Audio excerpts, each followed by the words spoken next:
ஃபைனலாக நம்ம எல்லோரும் எதிர்பார்த்துட்டு இருந்த ஆர்ஆர்பி குரூப் டியோட நோட்டிஃபிகேஷன் வந்துருச்சு. அதை நம்ம வெப்பில் சர்ச் பண்ண உடனே ஆர்ஆர்பின்னு போட்டோன்னா ஃபஸ்ட் பேஜ் ஓப்பன் ஆகும். அதில் போயிட்டு நம்ம கிளிக் ஹியர்ன்ற நோட்டிஃபிகேஷனை கிளிக் பண்ணிட்டோம் அப்படின்னா நமக்கு ஒரு பிடிஎஃப் ஓப்பன் ஆகும். அந்த பிடிஎஃப்பில் வந்து நம்ம ஸ்க்ரோல் பண்ணிகிட்டே போகக்குள்ள நமக்கான எலிஜிபிலிட்டி க்ரைட்டீரியா பற்றி டீட்டெயில் கொடுத்துருப்பாங்க. ஏஜ் எவ்வளோலேருந்து எவ்வளோல இருக்கணும், எவ்வளோ வேகன்சி இருக்குதுன்னு சொல்லிட்டு மொத்தமாக 22,000 வேகன்சி லிஸ்ட் இருக்குது. அண்ட் தென் எந்தெந்த டேட்டில் என்னென்ன அப்ளை பண்ணணும்னு சொல்லிட்டு நமக்கு கொடுத்துருப்பாங்க. ஸோ அதை நம்ம பார்த்துக்கலாம்.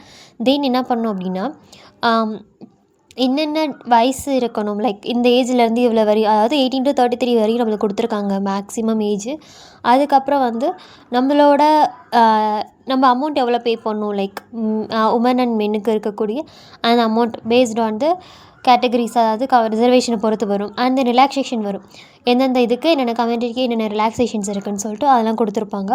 ஸோ இதை பற்றி உங்களுக்கு என்ன டீட்டெயில் வேணும், எப்படி வந்து ரெஜிஸ்டர் பண்ணணும், அதெல்லாம் உங்களுக்கு வேணும் கமெண்ட் பண்ணுங்கள், நாங்கள் சொல்கிறோம்.